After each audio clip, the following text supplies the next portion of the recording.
Thank you and good morning.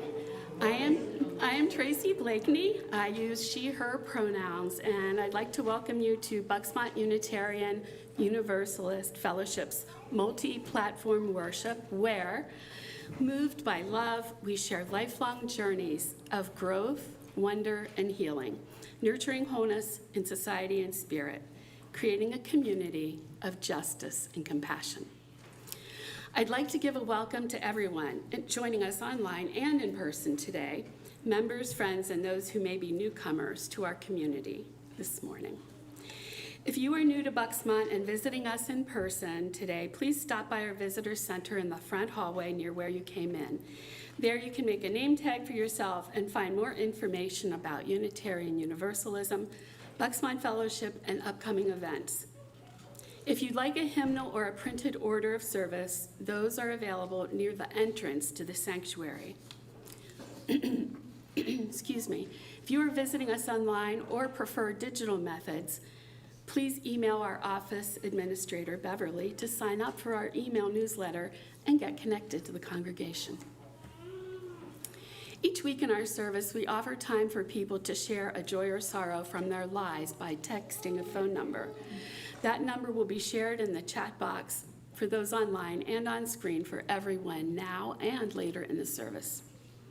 If you would like to see the order of service, details about upcoming services, and other ways to gather with our community, you can find that on the homepage of our website, bucksmontuu.org. There is a lot happening at Bucksmont, and I'd like to highlight these announcements in particular. This week in religious education, 10:30 to 11:45, childcare is available for families with little ones 5 and under. They are invited to drop off or stay and play in the nursery as needed. All children are welcome to use the play spaces in the sanctuary and the social hall, and our play spaces changed to up in this right-hand corner. Both air conditioning units for the sanctuary have broken beyond repair. You may feel that at this moment. Your facilities management committee is actively evaluating estimates for replacement. The caring team still has several slots available to sign up to provide vegetarian meals for Carol Myers and Bob Chalmers. Carol continues to suffer extreme pain as she waits for her next back surgery. Visit the Caring Cards table for paper access information to the takethemeal.com sign-up webpage, or talk to Susie Hook. Susie, thank you. July starts our new fiscal year for pledge payments. If your amount has changed, especially if you make online payments, please refer to the weekly e-voice or the July Liberal Voice for instructions on how to change the amount. If you need to be reminded of your pledge, contact David Marshall or Elaine Barkin. I don't see either of them this morning. Bucksmont's live stream worship will transition completely from Zoom, so no more Zoom, to YouTube, starting Sunday, July 2nd, and actually today as well. You have to go to YouTube. And we're on Zoom and YouTube today. And that will go at least through our summer services in July and August. The transition provides better audio and video and requires less volunteer time than Zoom. We will not have video coffee hours following the summer services. So people, please come back to the sanctuary. Okay.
as we gather in our sanctuary, in our homes, or watch from mobile screens almost anywhere, we are all together.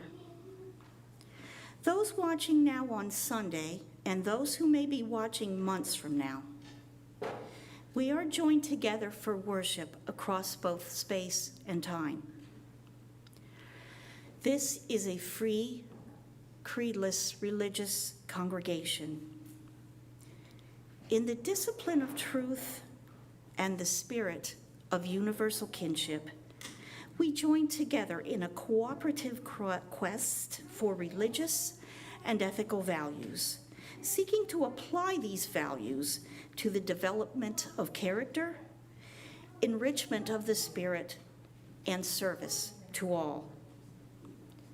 You are welcome here, whoever you are, whomever you love, whatever the color of your skin or your country of origin, no matter your gender expression or gender identity, whatever your age, however you define family, wherever you are at this time, and whatever the source of your faith, you are welcome here.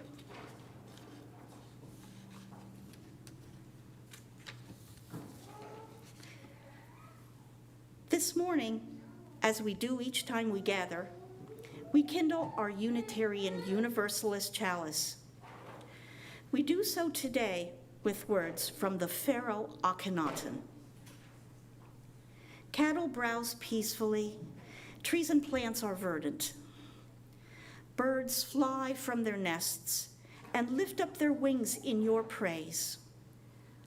All animals frisk upon their feet, all winged things fly and alight once more. They come to life with your rising. Please light your chalice at home.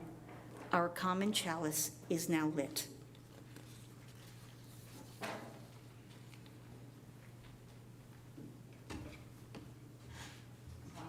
Help. I need some help up here with these rhythm toys. We got shakers, we got rattles, we even have little rain sticks. Lots of fun things to play with. So you can choose something there that you'd like to play with and help me out with this song.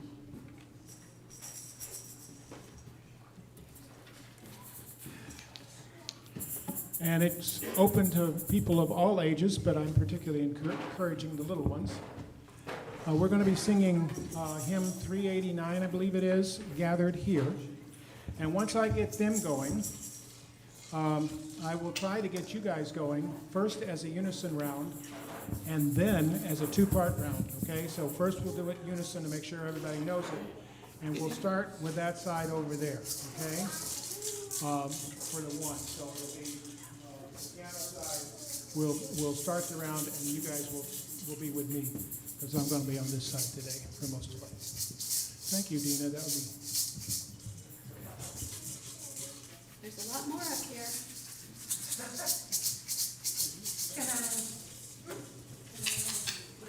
Come on. Okay, yeah, there's lots of stuff up here. Fun stuff. Some of it's very loud and some of it's not. So if you're timid, I can show you the ones that are very quiet. If you have no sense of rhythm, I have ones for you. Okay, now we got to practice. Let me teach the rhythm band their part. So I'm going to be. Why don't you guys get over here? Look where you were for the Time for All Ages. That would be a good place. Yeah, because Time for All Ages is next, you know. So you might as well be over there. So let's go over this way with Daddy. Here we go. Now, I'm going to set a rhythm.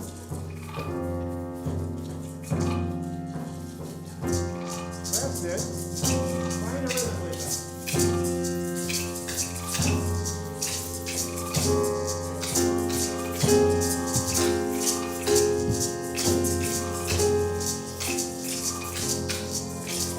Gathered here in the spirit of the hour. Gathered here in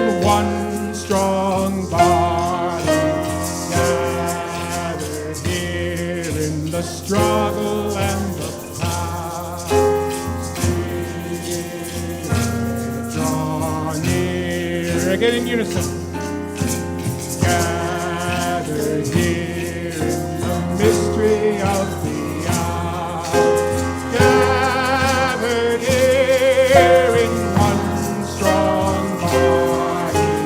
Gathered here in the struggle and the power. That side over there.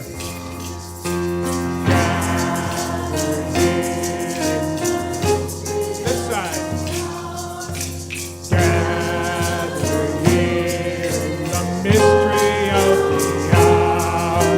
Gathered here in one strong body. Gathered here in the struggle. Spirit drawn in.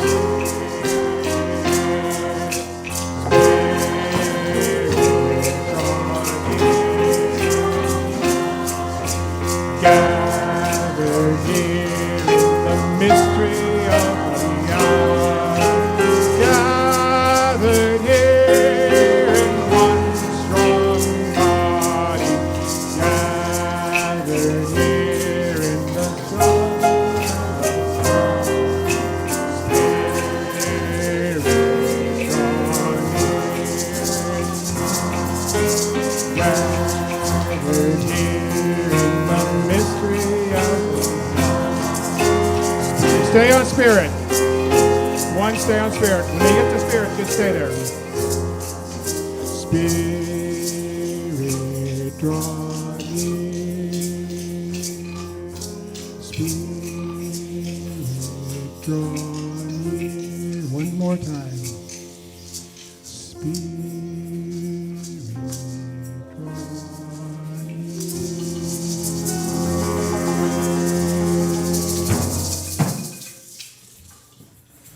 Okay, you can put your toys away and then gather around for the circle for time for all ages.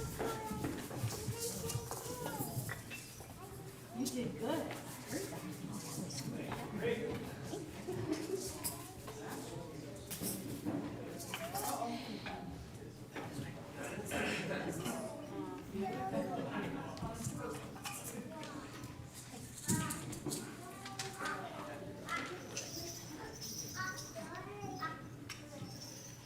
That was a really good job you did. I play the drums, I know. Oh, that's right. I'm Tammy.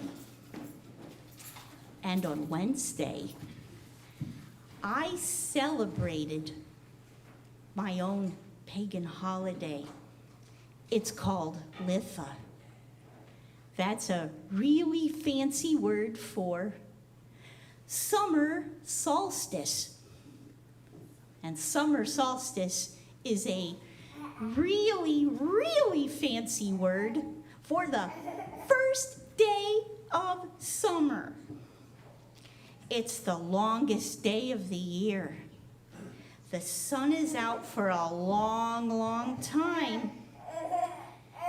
And I wanted to find you a poem that feels like what the very first day of summer was like for me. Well, once upon a time, I was really, really little, like all of you. And I found this poem. And I read it and I said, this is really, really, really, really, really it. There's a lot more sun right now. But even though there's a lot more sun, I still had to go to bed at the same time. That's just not fair. And the story, the poem I'm going to read you, it's from A Child's Garden of Verses by Robert Louis Stevenson, and it's called Bed by Day. Bed in summer. Oops, I goofed. Okay. Here, I'll show you the pictures. In winter, when I get up at night and dress by yellow candlelight. In summer, quite the other way. I have to go to bed by day. I have to go to bed and see the birds still hopping on the tree, or hear the grown-up people's feet still going past me in the street. And does it not seem hard to you when all the sky is clear and blue? And I should like so much to play, to have to go to bed by day. Oh, you were so good listening here. I think, though, it's time to go. I'm gonna miss you. I'll see you later for a snack, okay? All right.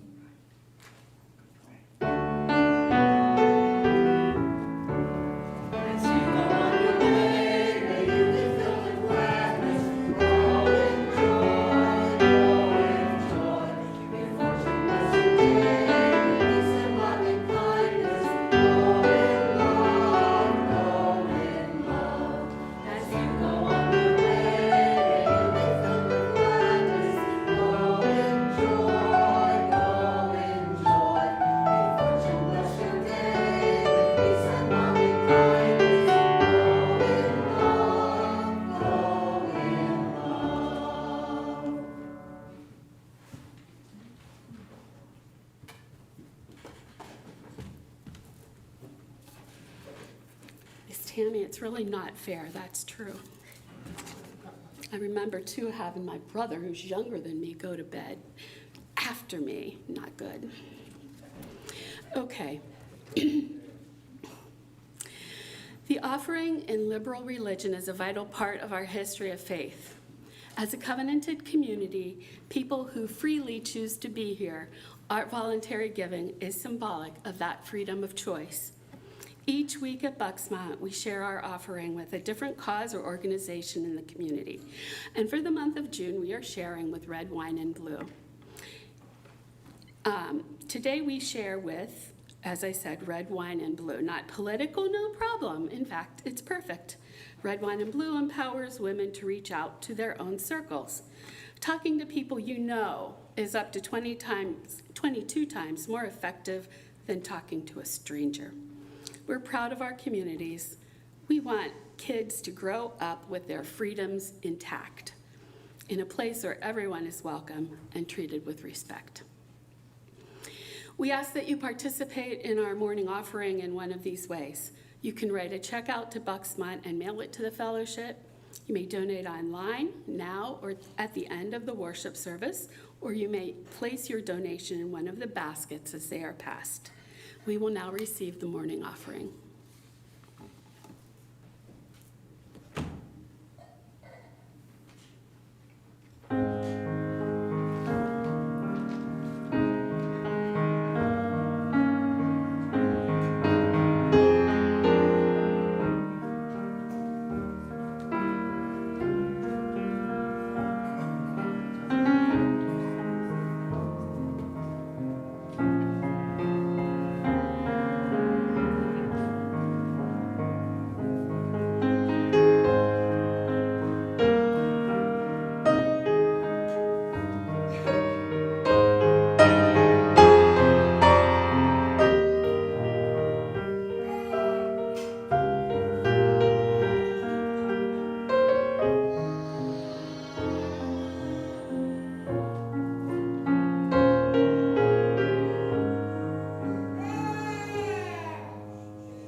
Our community continues to grow and thrive due to the generous donations of both time and money of our congregants.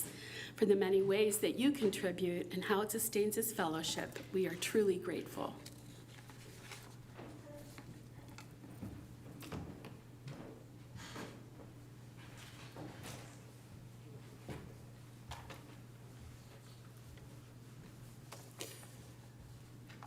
The House of the East, the House of Youth, the story of Icarus. Daedalus said to his son, "Let me warn you, Icarus, to take the middle way, in case the moisture wears down your wings if you fly too low, or if you fly too high, the sun scorches them. Travel between the extremes, and I order you not to aim towards Butes, the herdsman, or Helike, the great bear, or towards the drawn sword of Orion. Take the course I show you." As he approached the island of Samos, Icarus turned arrogant. He felt an unconquerable urge to fly toward heaven, as close to the sun as he could. Ignoring his father's warnings, he flew higher and higher until the wax that held the wings together melted and he began falling at speed. Icarus tried to fly, but his hands were now naked. The only thing left to him was to scream his father's name. Sad story.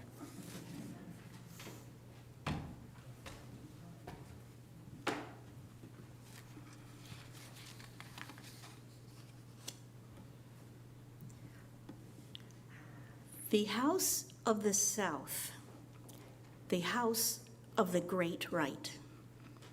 The story of Shiva and Parvati. Because of his immense love for Parvati, Shiva needed to share whatever was his experience. Parvati said, "The ecstasy within you, I need to encounter it as well. How would it be advisable for me to feel the same way?" Shiva said, "There is no requirement for you to do any extraordinary feat. You come sit on my lap." Parvati came, and with definitely no opposition towards him, sat to his left side lap.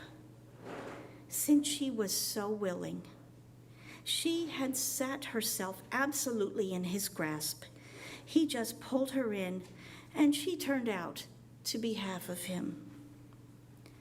Lord Shiva had to leave half of himself out as he let Parvati take up that space. Thus, Shiva and Parvati were truly merged into one.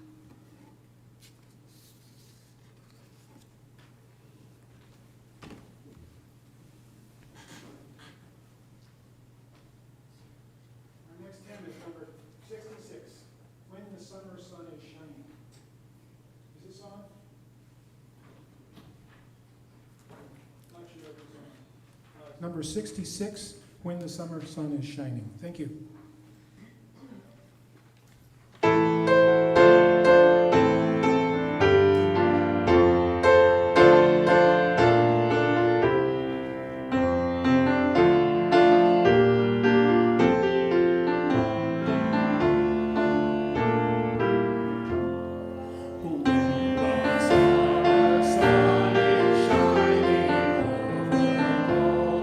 Land and sea, and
from ancient Egypt, the house of the West, the house of harvest and middle age, the story of Hathor. Every night, great Mother Hathor set out from the western gate to safely deliver the sun each day in her form as the sky goddess Nut. In the first hour of the night, Hathor embarked on her sky journey in the Sektet boat, her coal-rimmed eye protectively watching from the stern. Passing through the 12 gates of the underworld, the lady of the boat guided great god Ra and his company through perils and obstacles, and stood guard defending the dead and sleeping souls in her care. Her magical words repelled evil serpents, fire, knives. Her powers pulled the Sektet boat through sandbars and shallow waters. Finally, at the 12th gate, Hathor, the beautiful being, gave birth to herself in the form of the solar disk.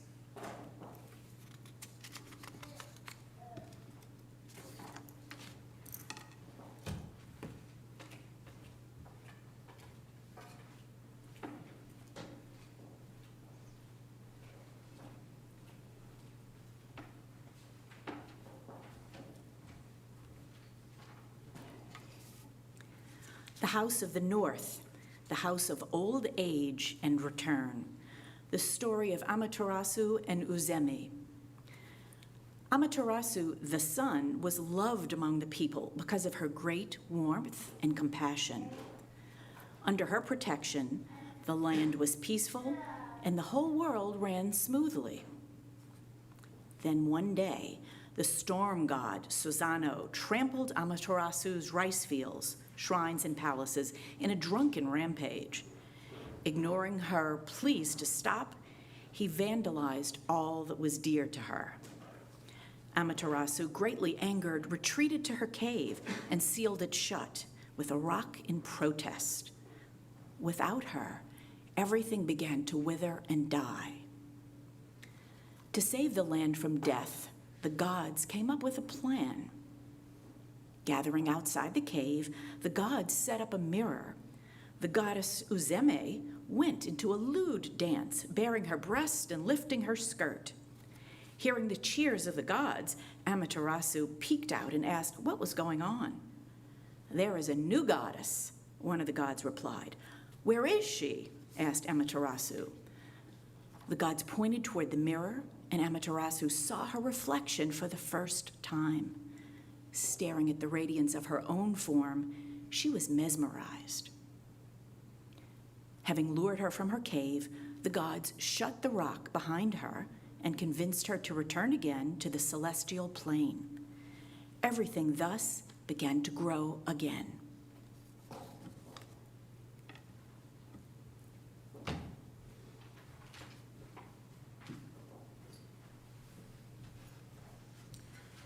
Okay, our next hymn is number 73, Chant for the Seasons. For those of you following the hymnals, we're doing the summertime verse, which is the fourth one. And for those up on the wall, the words will be there. We're going to sing the song twice. The slides know that. Those of you with hymnals, just do it again. Okay, here we go. Please rise as you're willing and able.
When I was first trying to come up with ideas for a sermon on Litha, which is the pagan term for the first day of summer and its celebratory ritual, I decided to Google it and see how it's celebrated around the world, both then and now. How does one go about joyously celebrating summer's arrival and the longest day of the year? The first bit I found came from a blog from the Boston Public Library. The Celts would light hilltop bonfires and jump over them for good luck. Anyone here letter and track jumping hurdles? Not me. And here's idea number 2. Other European traditions included setting large wheels on fire and rolling them downhill into a body of water. Oh, any members of the gardening committee here? Are you turning pale? Do we have smelling salts? Oh, well, no worries on that one, Susie. I must confess that since I joined up with Gaia's Rainbow, lighting anything on fire has become the so-called bane of our existence. We can't seem to keep any candles lit for long and have to stop and relight them in the middle of ritual, or we can't get the lighter to work.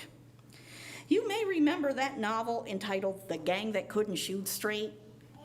Well, Gaia's Rainbow is the gang that couldn't light anyone's fire. So now, on to finding ideas not so fire-centered. Another paragraph or two mentioned an ancient ritual drama reenactment of the battle between the Oak King, King of Daylight, who rules from winter solstice through summer solstice, and the Holly King, King of Darkness, who rules from summer solstice until winter solstice. Now, several years ago, Gaia's Rainbow did indeed do a winter solstice service, complete with a WWF-type drama featuring play-by-play match commentary and combatants armed with my son's toy lightsabers.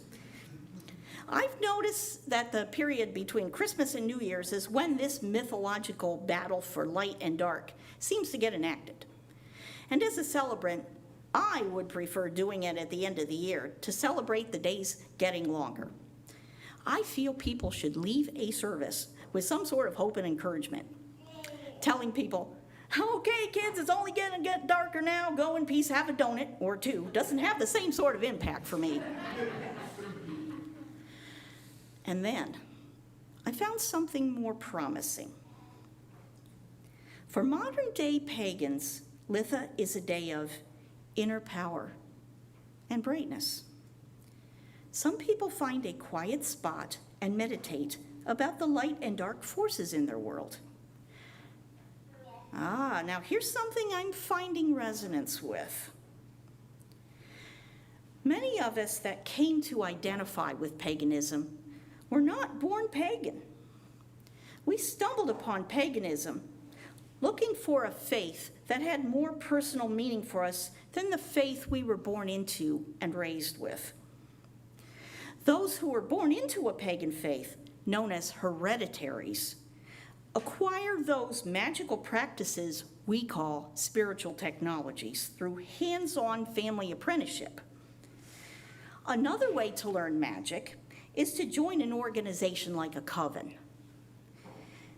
But that takes a long formation path that not everyone can complete.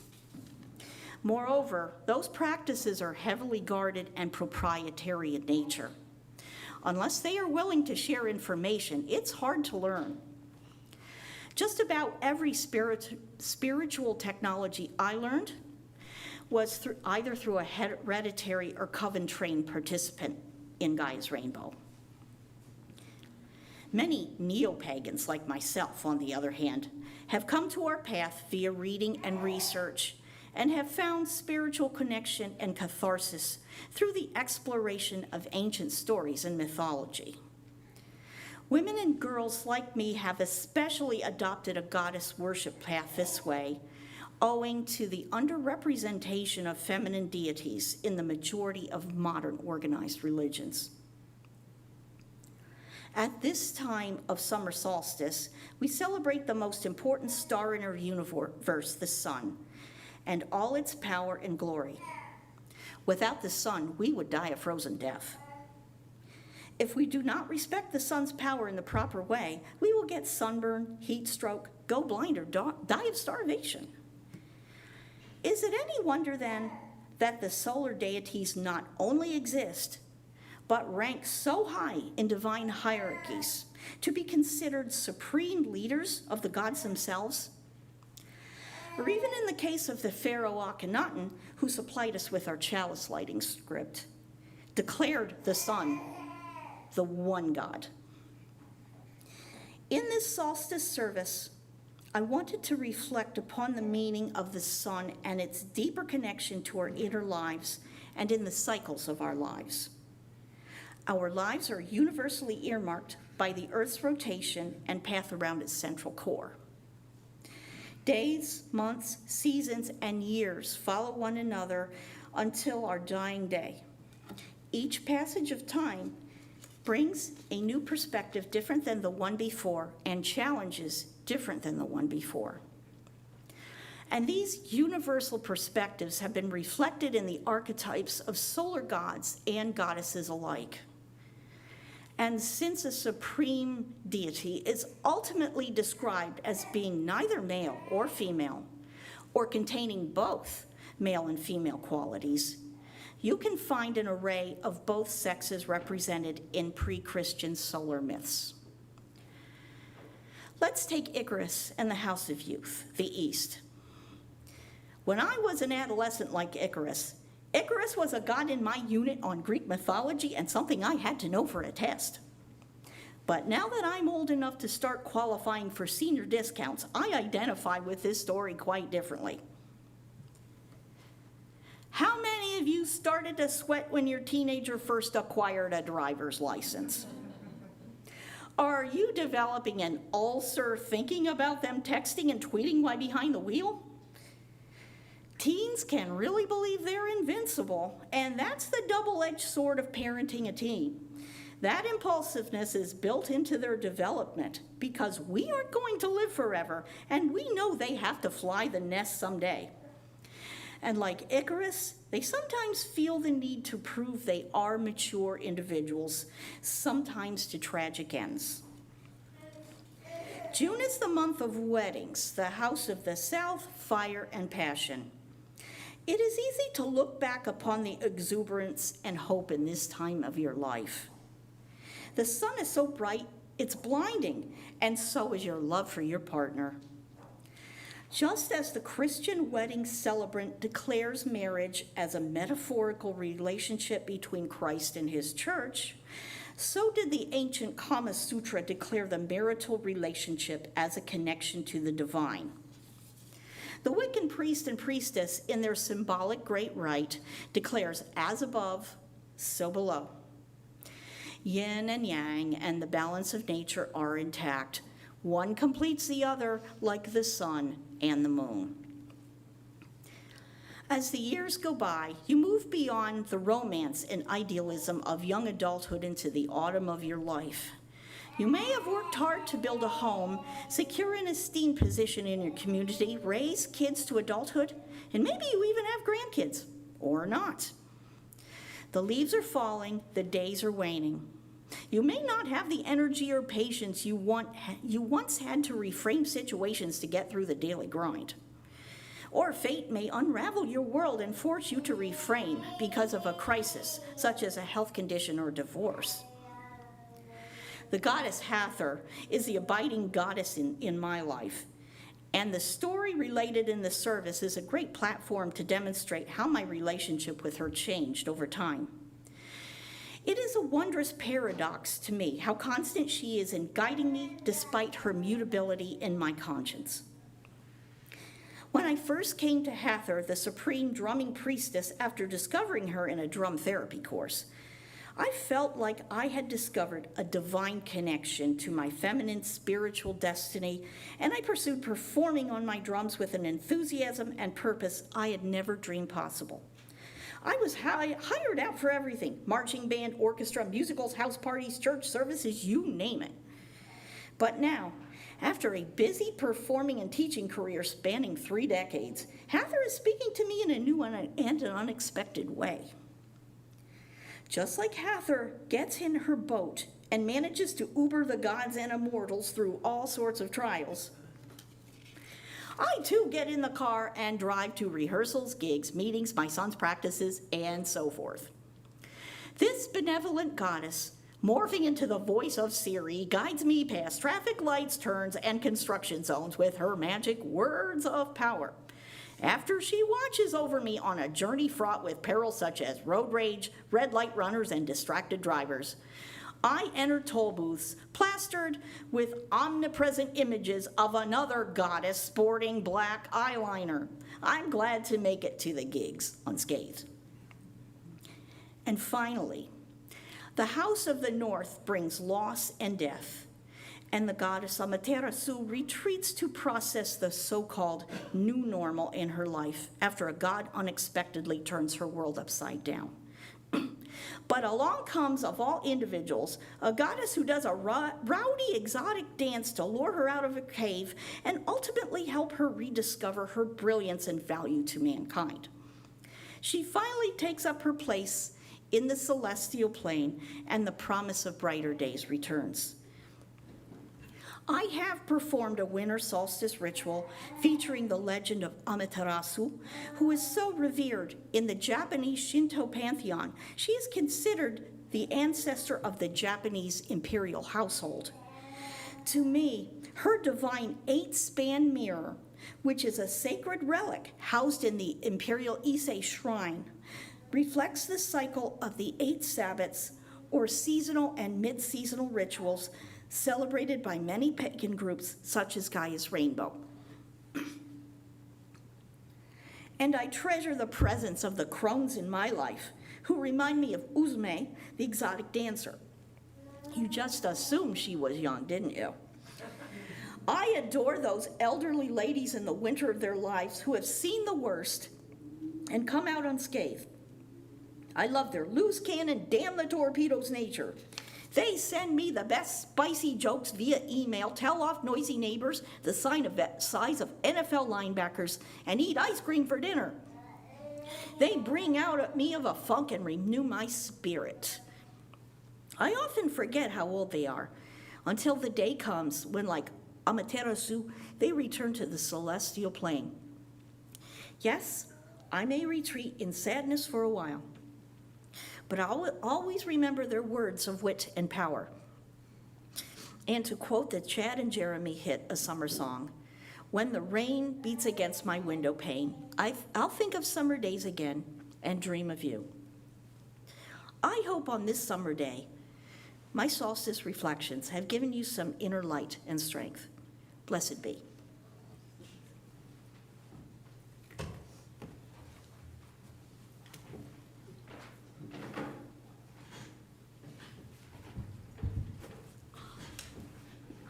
We're going to sing this next hymn more quietly than we sometimes have, a little bit slower, and try to make it more of a meditation. So this is number 1010 in the Teal hymnal, O We Give Thanks.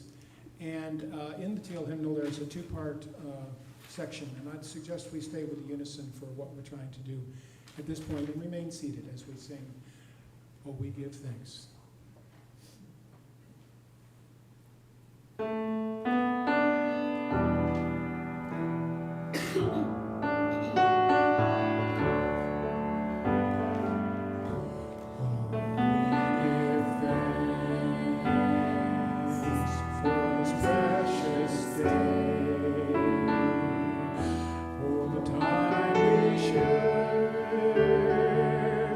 And a far away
part of our caring outreach to one another, we set aside a few moments to note both joys and sorrows in our lives. In these moments of peace and reflection, we turn our attention to one another. We hold each other and all in our compassionate thoughts and the prayers of our hearts. This morning, we are dropping stones in the water.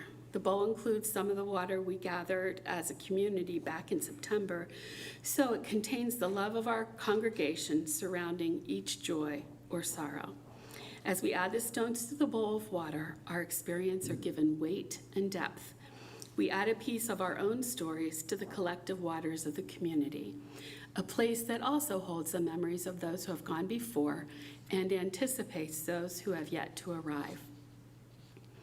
To share the joy or sorrow you would like held by our caring community, please text the number that is in the chat box and on the sanctuary screens. Please include your name along with your sharing. It is the same number no matter how you join us today, and you can add it to your contacts for future weeks. I will read them aloud, and Brett will drop a stone on your behalf. What is shared today will go out in our weekly caring notes for those who cannot be with us this morning. Please remember to include your name with what you share. And now we will share a final stone for all the joys and sorrows that remain unspoken and deep within our hearts. With stones gathered and remembrances shared, we honor our joys and our sorrows, those shared this morning and the many more that exist beyond words. Through our time together, our relationships are deepened and our community made whole.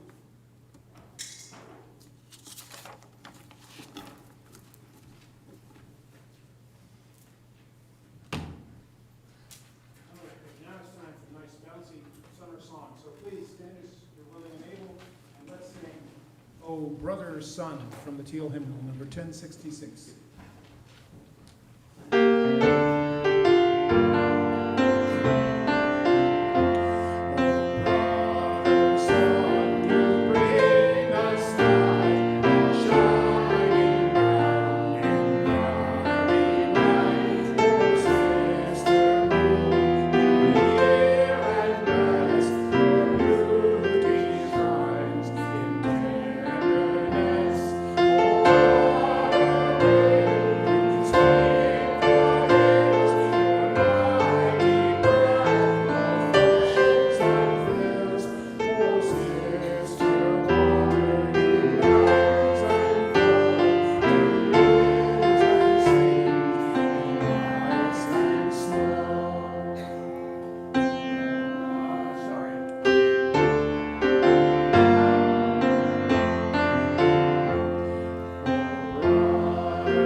Our chalice extinguishing words this morning are from the congregation of Abraxas. Ancient sun, eternally young, we give thanks for your rays, and clouds your rays draw up. For the sky route you travel faithfully as we traverse this globe. For our journeys of earth, which draw us together, for our journeys of dream, which sustain us when apart. And as we say at the end of our Gaia's Rainbow rituals, blessed be, and go in peace.